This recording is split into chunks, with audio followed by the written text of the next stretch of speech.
In this video, we're talking about one of the fastest growing chains in DeFi right now. Lots of new money entering, lots of new users, and lots of new applications being deployed. And that chain is Sonic. Sonic is the rebranded Phantom chain.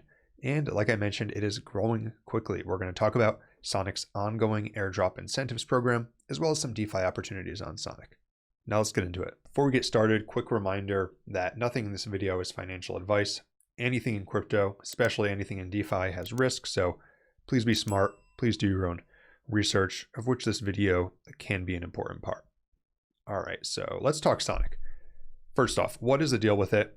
What is it? Well, if you've been in DeFi for a while, you may remember Phantom, that's Phantom spelled with an F, was one of the top chains for DeFi back in 2021. And then they had a number of very unfortunate things happen. The main bridge to Phantom was exploited, and so a large portion of the funds were lost. Some of the major applications on Sonic had issues happen with their team and saw a lot of TVL exit. And basically they had you could think of it as a series of bad events happen for the chain, which saw their TVL go from billions, upwards of $10 billion at its peak, to the tens of millions. So massive retrace. And since then, however, Phantom has rebranded as Sonic, and they've launched a new chain, which is a high performance EVM layer 1. And their new token is the S token. So what I like about this is it's fast. It's really fast. And it's cheap. It can allegedly process 10,000 transactions per second, and has a transaction cost that averages less than 1 second per transaction. So that's fast, cheap. Now, the one thing I'll say is that's kind of the bare minimum at this point for a chain to be competitive. If we're being brutally honest, you've got other high throughput chains like Solana, like Sui, and like some Ethereum layer 2s like Hyperliquid. And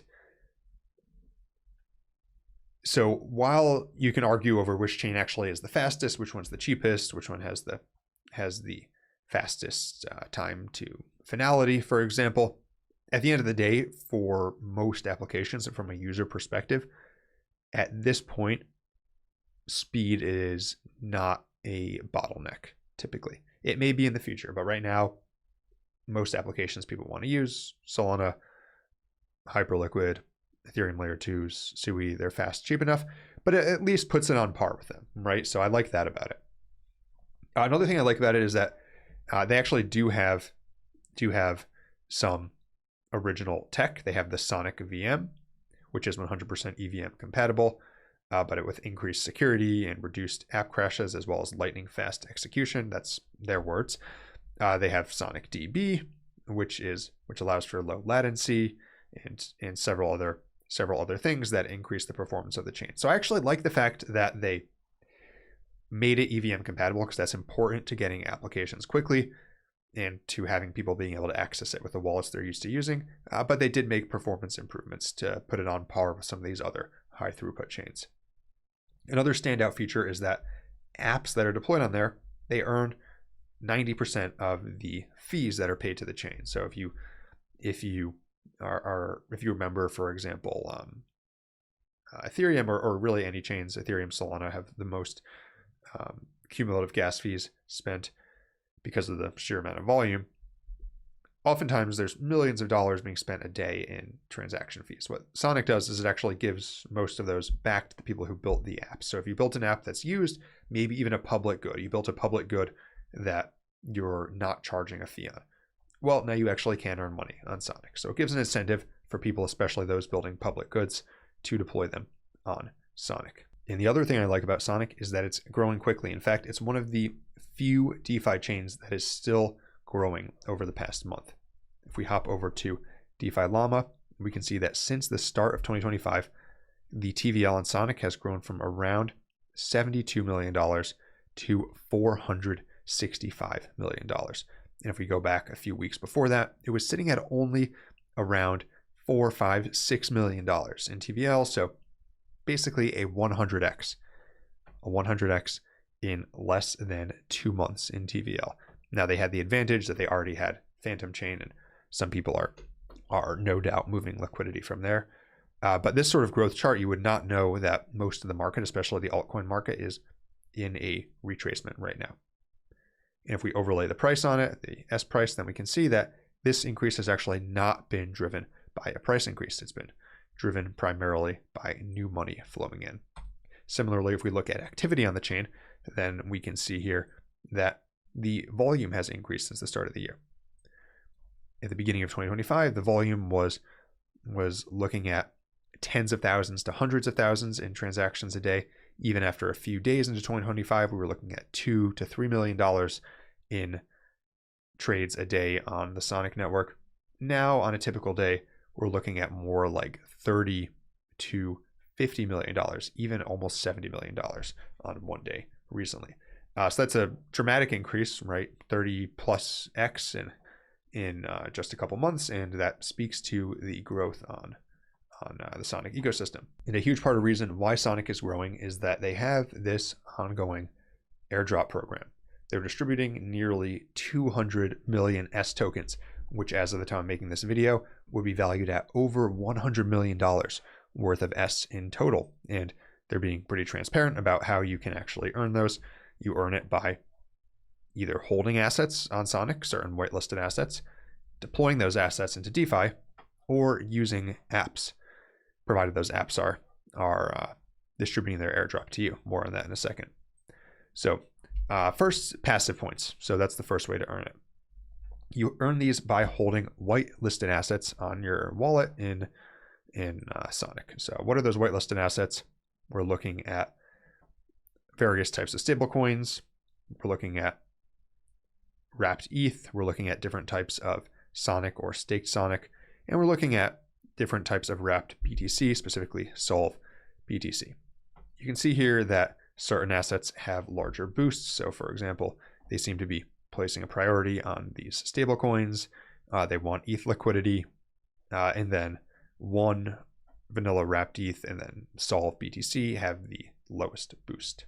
What I like about this is that it's a way to transparently incentivize which assets you want liquidity for, and as we saw, it is doing an effective job of attracting liquidity to the network.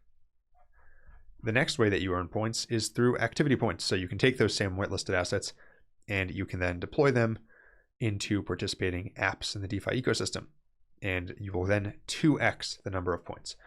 So if you deploy $10, then you're getting maybe 10 points a day. Multiply that by the boost here. So say it's USDC.E, that becomes 50 points a day, and then deploy it to an app, 2x it again, it becomes 100 points a day. So you can stack these multipliers to get a pretty good boost on your points if you're strategic about it. And then the final way to earn points is through their app points, aka gems. So this is a developer focused portion. Apps are competing for an airdrop allocation known as Sonic Gems. And then the app decides how they want to distribute those S tokens to their users. Also, if you watched my video earlier this year about the Sonic Arcade, which was a digital playground to use these play to earn games, those points will be distributed at the end of the S airdrop's first season. So that is still intact as well. As far as actually using the Sonic ecosystem, the first thing you'll need to do is bridge to it. You'll need an EVM compatible wallet like Rabby or MetaMask. And then unfortunately, there's not really many exchanges you can withdraw from, so you're probably going to have to bridge from another network. The easiest networks to bridge from are either Ethereum, which you can use the Sonic Gateway for, or from Sonic's old network, Phantom Opera. So if you have FTM tokens from back in the day, or maybe you've been using Phantom all these years, you can easily bridge those as well.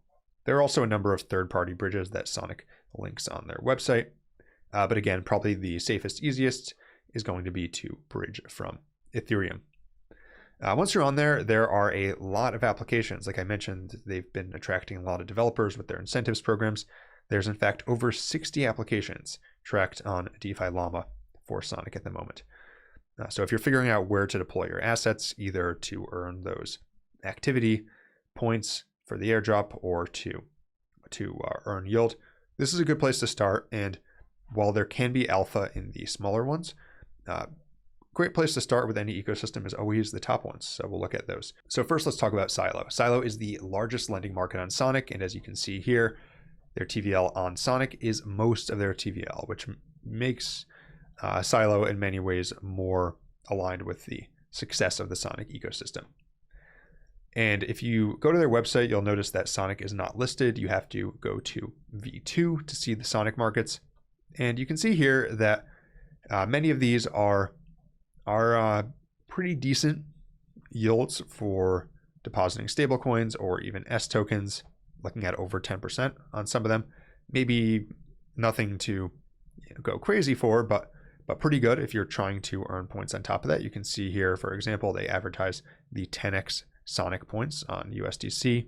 And then they've also got their points program as well. So you're kind of stacking yield, Sonic points, and Silo points on here.